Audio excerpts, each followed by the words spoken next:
Frecuencia Legislativa. Las noticias más importantes de la Cámara de Representantes. Debates. Proyectos. Proyecto de ley número 097-2015, Cámara. Todo lo que usted necesita saber de la actividad legislativa de la Cámara de Representantes.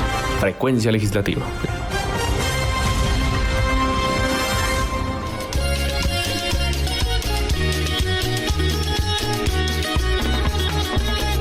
Indios que con valentía y fuerza en sus corazones, indios que con valentía y fuerza en sus corazones, por justicia y pervivencia, hoy empuñan los bastones, por justicia y pervivencia, hoy empuñan los bastones.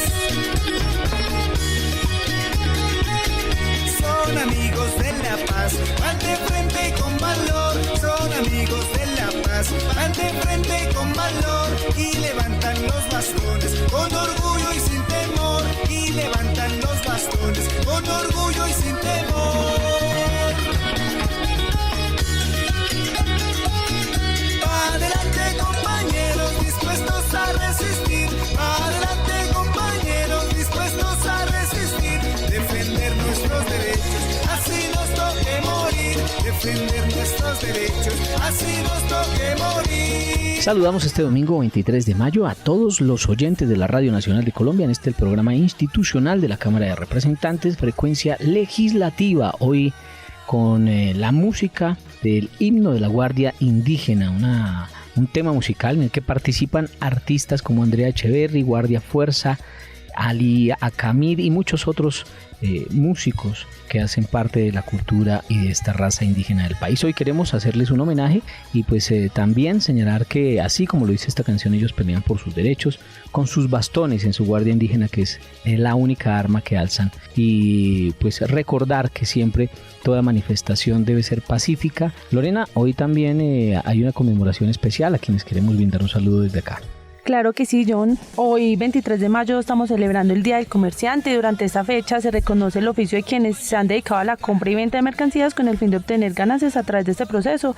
Y pues sin duda alguna, hoy el Día de los Comerciantes cumplen un rol muy importante en la economía del país y contribuyen a su crecimiento. Personas que se han visto también afectadas, como todos los colombianos, en medio de esta protesta legítima que se realiza en diferentes regiones del país, y por eso el llamado es a que hagamos las cosas de la mejor manera. Vamos con el bloque de noticias. Sigue toda la actividad de la Cámara de Representantes por Frecuencia Legislativa.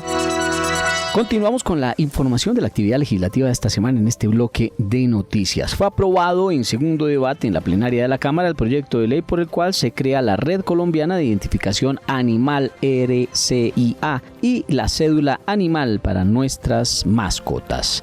La información con Mónica Torrado. Así es, John. Ahora nuestras mascotas ya podrán acceder a su cédula animal, y es que con la creación de la Red Colombiana de Identificación Animal y la implementación de un microchip, se tendrá la información necesaria tanto del animal como de su cuidador. Así lo explica el representante Juan Fernando Espinal del Partido Centro Democrático. Sin duda, presidente, será una base de datos muy importante para el control y la vigilancia de nuestros perros y gatos, de nuestras mascotas, que hacen parte fundamental de nuestras vidas y de nuestra sociedad. Un proyecto que además también permitirá identificar al dueño o a quien tenga o al poseedor del animal en caso de maltrato, de abuso o de abandono. Este microchip permite que en caso de pérdida, robo o secuestro de nuestras mascotas los encontremos fácilmente, como lo explica el representante Eduardo Rodríguez del Partido Centro Democrático. Hoy son 980.000 familias que tienen mascota aquí en Bogotá y que pidieron este proyecto de ley para identificar y crear una sola red de identificación que va a permitir que a través de ese microchip sea fácilmente, identificado. Con este programa fortalecemos la seguridad de nuestras mascotas. Para Frecuencia Legislativa informó Mónica Torrado. En la plenaria de la Cámara también se aprobó la conciliación del proyecto de ley que establece medidas para fortalecer y promover la igualdad de la mujer en el acceso laboral y educación en los sectores económicos en donde las mujeres han tenido baja participación, proyecto que ahora pasa a sanción presidencial. La ampliación de la noticia con José Ballesteros Olaya. Buenos días, John. Así es. Este proyecto, que tuvo tránsito legislativo por Senado y Cámara, ahora pasará a sanción presidencial y cuyo objetivo es lograr mayor reconocimiento y posicionamiento a las mujeres colombianas en el mejoramiento de sus condiciones de vida, tales como el acceso a la educación, esto sin que existan estereotipos, para que ellas tengan mayores oportunidades en los diferentes sectores productivos del país, complementado con un salario justo.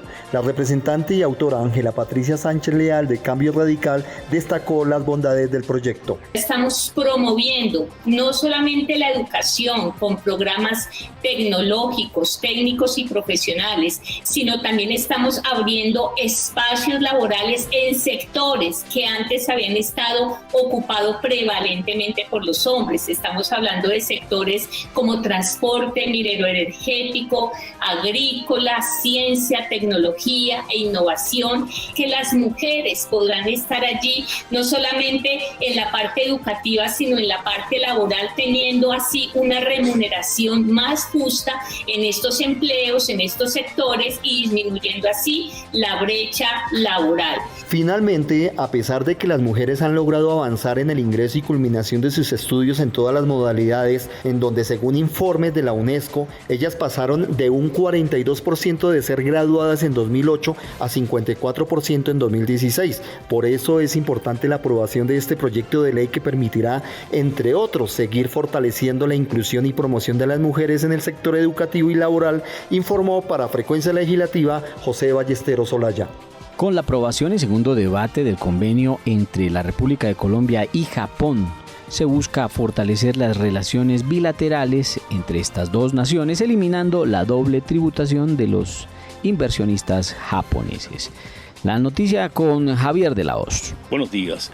Esta semana la plenaria de la Cámara aprobó el proyecto de ley mediante el cual se aprueba el convenio entre la República de Colombia y Japón para la eliminación de la doble tributación con respecto a los impuestos sobre la renta y la prevención de la evasión y la elusión tributaria, el cual contó con la ponencia del representante Juan David Vélez. Quiero agradecerlo en primer lugar, señor presidente, a usted, no solo como presidente, que ha ejercido una gran diplomacia parlamentaria desde su presidencia, y por parte de muchos congresistas que hemos tenido la oportunidad de tener diálogos con embajadas y con diferentes cuerpos diplomáticos acreditados en Colombia, y que sin duda alguna son instrumentos fundamentales para fortalecer las relaciones internacionales, porque las relaciones internacionales por supuesto que están ahí, pero se deben no solo construir, sino fortalecer diariamente, y estos mecanismos de acuerdos binacionales o multilaterales también funcionan mucho para lograr esas buenas relaciones que debe tener Colombia con diferentes naciones alrededor del mundo. Hoy celebramos la ratificación de este instrumento que genera enormes beneficios para Colombia, enormes beneficios para los colombianos residentes en el Japón, los cuales yo represento en este Congreso de la República, y que seguiré trabajando de manera decidida, responsable y en coordinación con todas las bancadas en orden para poder favorecer a estos ciudadanos que también son colombianos, aún estando por fuera de nuestras fronteras, pero que le aportan muchísimo a nuestra nación. Para Frecuencia Legislativa les informó Javier de la Hoz Luna. Pasó a segundo debate de la Comisión Sexta el proyecto de ley que establece incentivos a empresas con el fin de promover el acceso al primer empleo a estudiantes de instituciones de educación superior que se encuentren en calidad de practicantes laborales. Claudín Roca con la ampliación de esta información. Lo anterior permite concluir que este proyecto logrará disminuir las preocupantes cifras de desempleo de los jóvenes en Colombia y así asegurar sus aspiraciones y participación activa en la sociedad. Así lo manifestó el representante Esteban Quintero Córdoba del Partido Centro Democrático. El proyecto de ley, la aprobación de ese proyecto de ley que le permitirá a muchos jóvenes tener su primer empleo de manera más rápida. Tenemos unos datos, según la Organización Internacional del Trabajo, donde un joven colombiano puede tardar hasta 4 años en conseguir su primer empleo. Y si hablamos de las mujeres, de las jóvenes colombianas, ellas podrían tardar hasta 7 años. Con estos incentivos que se le dan a las empresas para que los contraten como practicantes y luego les puedan dar una vinculación laboral, yo creo que pues estamos apostándole y podemos contribuir a que el primer empleo en los jóvenes sea una realidad y no se demore tanto. Debemos resaltar que esta iniciativa permitirá acceder a jóvenes y a empleadores para que tengan beneficios de tipo monetario y experiencia laboral a través de una remuneración del 75% de valor del salario mínimo mensual. Informó para Frecuencia Legislativa Claudine Roca. En contra de cualquier forma de violencia hacia la mujer y la protección a la misma, la Comisión Sexta aprobó en primer debate el proyecto de ley que busca la transformación cultural a estudiantes desde temprana edad para así construir un cambio en la sociedad. Carol Rodríguez amplía esta información. Muy buenos días, John. Así es, la ponente y representante Mónica María Raigosa Morales del partido de la U aseguró que históricamente la violencia hacia la mujer es uno de los principales obstáculos para lograr una sociedad equitativa y con igualdad de condiciones. Yo creo que con esto vamos a lograr seres humanos más respeto y coherente frente a la protección de la mujer. Hoy en las calles hay muchas mujeres también reclamando los feminicidios. Parece que se nos hubiera convertido en un paisaje lo que sucede día a día con la mujer. Creo que esto empieza a cerrar un poco la brecha y bueno, cuando tenemos un Estado educado, se hace más consciente y más poderoso. De igual manera, la representante y autora del proyecto de ley, Marta Patricia Villalba, también del partido de la U, expresó su gratitud con la Comisión Sexta y aseguró que con esta iniciativa se conduce a la esperanza de tener en el futuro un mejor país. Un proyecto vital, ustedes saben la gran lucha que las mujeres y los hombres han emprendido en la búsqueda de la igualdad, de la equidad, del buen trato.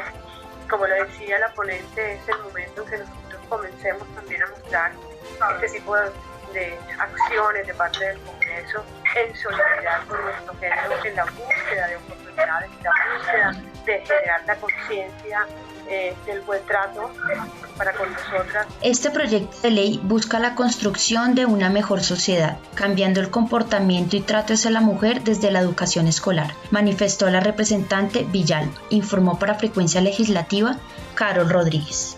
Otro proyecto que fue aprobado en primer debate en la Comisión Sexta de la Cámara busca establecer enseñanza obligatoria de clases de urbanidad, civismo, transparencia y moralidad pública en las instituciones educativas. Lorena Álvarez con la información.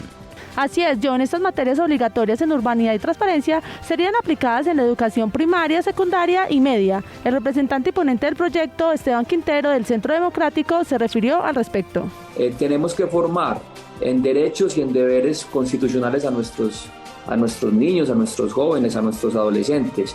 Una sociedad que exclusivamente conoce sus derechos, pues piensa que el Estado siempre le deberá algo, ¿cierto? Y esto por lo mismo pues tendría como una inviabilidad lo que tiene que ver pues con todas las estructuras del Estado.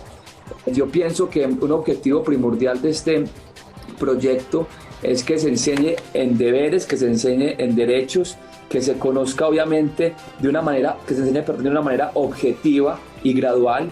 Yo creo que todos nosotros estamos de acuerdo con que los diferentes maestros deben ser objetivos en la enseñanza de nuestros niños. El proyecto seguirá su curso según debate en el Senado de la República, informó para Frecuencia Legislativa Lorena Álvarez. Y con el fin de promover el papel positivo de las empresas, uniones temporales o entidades sin ánimo de lucro que deseen contratar con el Estado, el partido de la U presentó un proyecto de ley que compensa la contratación de población afrocolombiana, palenquera y raizal.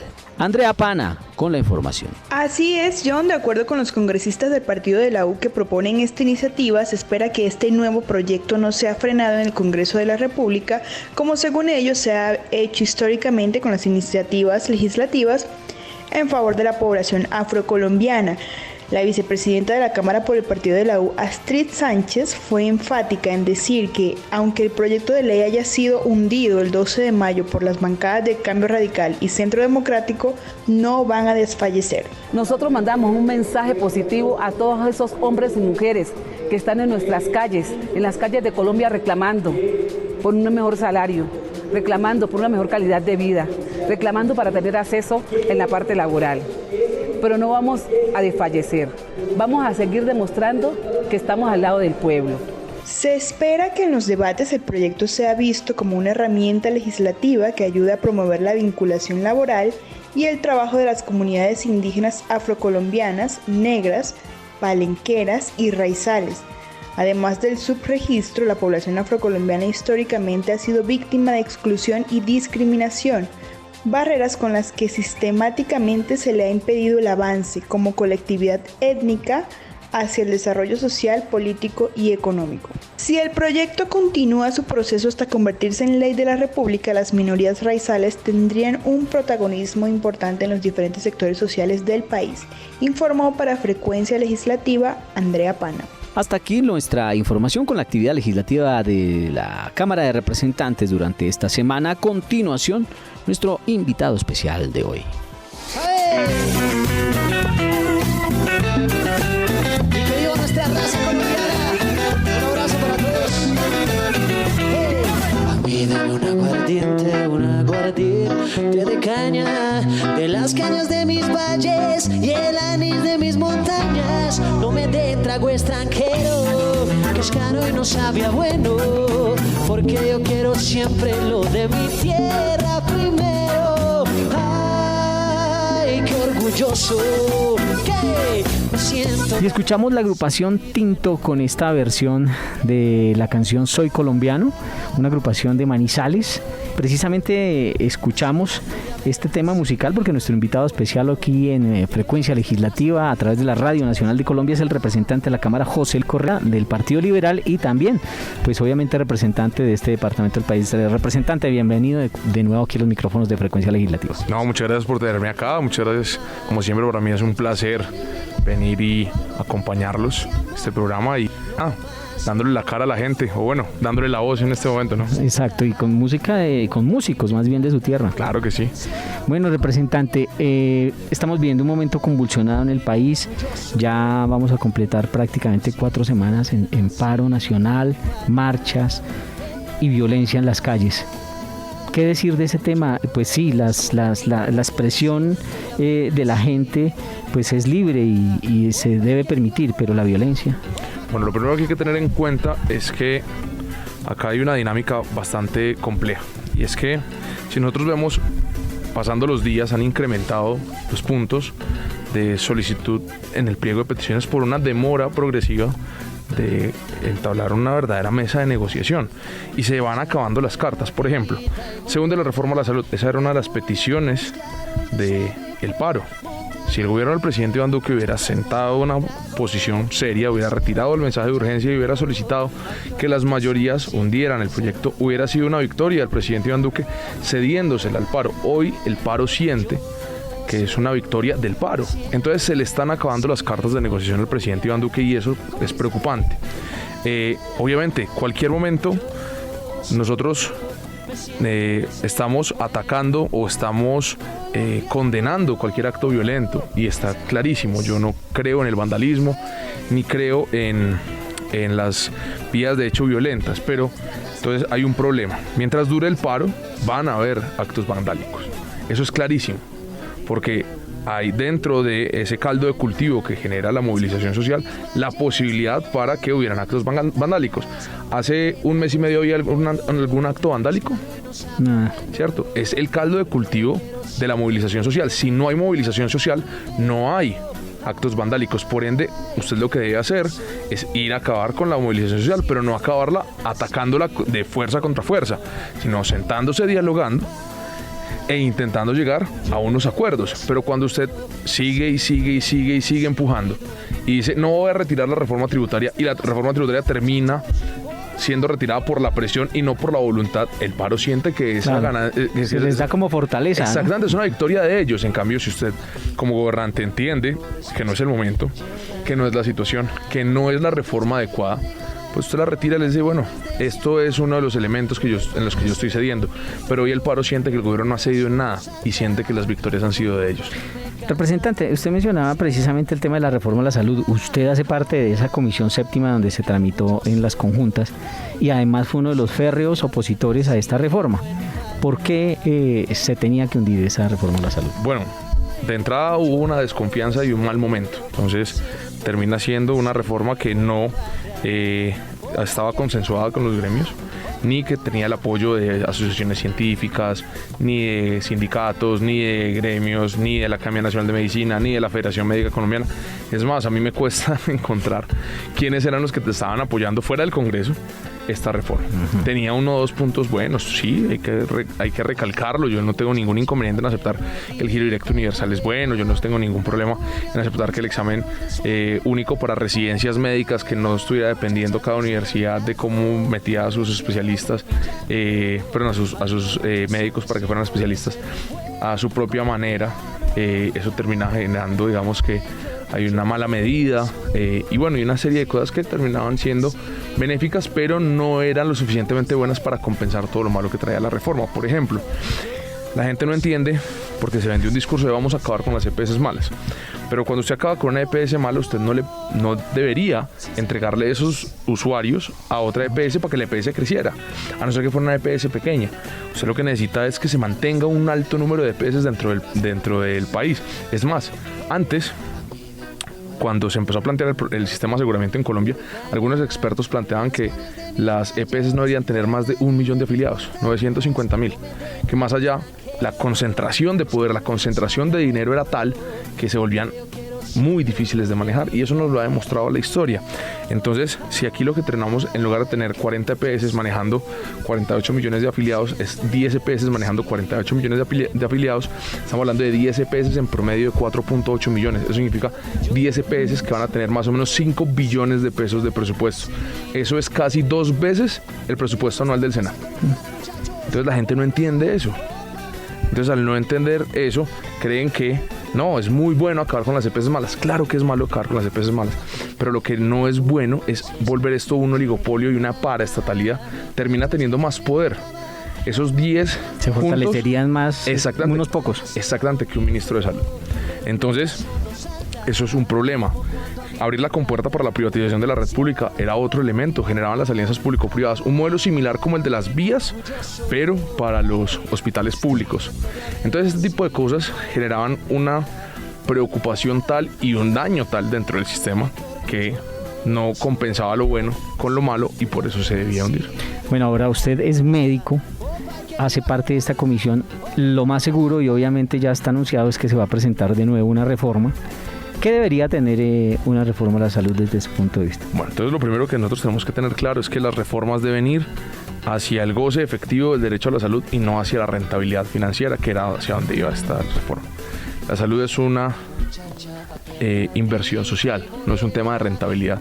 Hay hospitales públicos que es imposible que sean rentables financieramente por la población, por donde están, por una cantidad de variables, pero que le prestan un servicio social a una serie de personas que viven en una serie de situaciones complejas. Entonces, pensar siempre que la rentabilidad económica es el centro del sistema es lo que termina llevándonos a lo que hoy vemos de negación de servicios, ¿cierto? De que el paciente tiene que meter una tutela, de PQRs desbordadas, etcétera, etcétera, etcétera. Entonces lo que necesitamos es recomponer todo y centrar el sistema hacia el goce efectivo del derecho a la salud. ¿Eso qué significa? Tenemos que mejorar la calidad de la prestación, pero la calidad de la prestación se mejora cuando usted mejora las condiciones del médico, cuando usted mejora las condiciones del prestador, cuando usted mejora el pago, la seguridad jurídica. Entonces, ¿usted qué necesita? Pisos tarifarios. Las EPS no deberían poder contratar la tarifa que quisieran. No debería haber intermediación financiera. No tiene sentido que haya intermediación financiera. No tiene sentido que las EPS puedan glosar como quieran, cuando quieran, donde quieran, y que lo utilicen como un mecanismo para no pagar. Debe haber un manual de glosas, para que haya reglas claras dentro del sistema. Debe haber contratación transparente y pública, que no pueden seguir contratando con tarifas del 2001. Adicional a eso, y hay que tener clarísimo, hay que mejorar todo lo que tiene que ver con talento humano en salud. No es justo que a los médicos se les contrate como si fueran, personal descartable en una IPS, ¿no? Que se les ponga sus contratos laborales, porque lo hemos visto, son los héroes de la pandemia, igual que las enfermeras, igual que los bacteriólogos, igual que todo el personal de salud. Pero hoy vemos que más del 70% del personal de salud sigue siendo contratado por OPS. No tiene sentido. Adicional a eso, necesitamos una reforma que garantice la unión entre lo unipersonal, o sea, que usted vaya a la consulta, y la intervención en salud pública, que usted tiene 35 años, por ende yo le debo hacer estos exámenes, que haya una base de datos, haya información, que haya Big Data, que haya la forma de hacerle seguimiento a los datos, a las compras, a las fórmulas, a todo, para que no nos metan más micos de corrupción dentro del sistema. Ese tipo de cosas son las que tienen que venir dentro de una reforma y pensar seriamente el día de mañana si en verdad se necesitan las EPS dentro del sistema. En ese sentido la apoyaría, ¿no? Si viene con todo esto sin nada de lo malo, claro que sí. Para terminar, hablaba usted de la intermediación financiera. De pronto ese término es técnico y la gente no lo entiende, pero es uno de los puntos más críticos de los que estaban en contra de la reforma siempre lo señalaron. No queremos intermediación y aquí la hay. Entonces, de pronto, dejar un poquito más claro para que la gente lo entienda. Es muy sencillo. Hay una plata, hay un banco muy importante que es el que paga todo, que es el ADRES, que es el Estado, ¿cierto? Y en lugar de girárselo directamente al que trabaja, que es el prestador, la IPS, ¿cierto? Donde están incluidos los hospitales públicos. Hospitales públicos, clínicas privadas, todos. Se lo gira a la EPS. Y la EPS dice, tráigame la factura. No, pero no en rojo, sino en azul. No, pero no en azul, sino en verde. Entonces, mientras eso, el hospital tiene que pagar sueldos, tiene que pagar insumos, tiene que pagar arriendo cuando tiene que pagar arriendo, etcétera, etcétera, etcétera, etcétera. Entonces, esa es la intermediación que hay que romper, que el Estado le gire directamente al prestador. Exacto. Porque en últimas, él es el que carga con el sistema en el 1 a 1, en la atención, en las personas. Ese tiene que ser esa ruptura. Eso era lo que queríamos dejar claro para que la gente entienda cuál era el punto de quiebre ahí en la reforma, y es precisamente esa intermediación. Esperamos que en el próximo periodo legislativo se presente y salga con cosas muy buenas como las que usted dijo. Representante, gracias por estar con nosotros. Muchísimas gracias por invitarme. Y por favor, como siempre aquí de costumbre, nos deja escuchando algo de su gusto musical. ¿Qué nos deja hoy? Bueno, TNT, una de las mejores canciones de rock de todos los tiempos, de AC/DC. AC/DC. Usted que es rockero y siempre nos va aquí con rockcito. Tiro ahí una cancioncita un poquito más movida. Vale, representante, gracias. No, muchísimas gracias a ustedes. Un abrazo.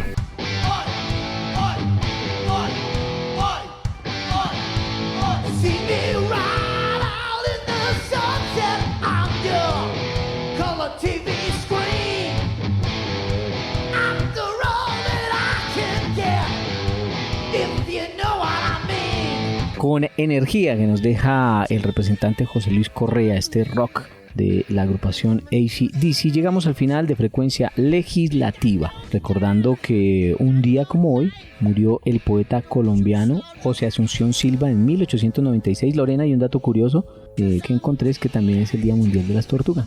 Importante que por favor no tengamos a estos animales en nuestras casas. Bueno, nuevamente reiteramos un saludo muy especial a los comerciantes, ya que se han visto tan gravemente afectados por lo que ha pasado. Llegamos así al final. Estuvimos hoy en cabina, en la parte técnica Sergio Murcia, mi compañera Lorena Álvarez, quien les habla John Contreras, y todo el equipo de Frecuencia Legislativa. Frecuencia Legislativa, programa institucional de la Cámara de Representantes.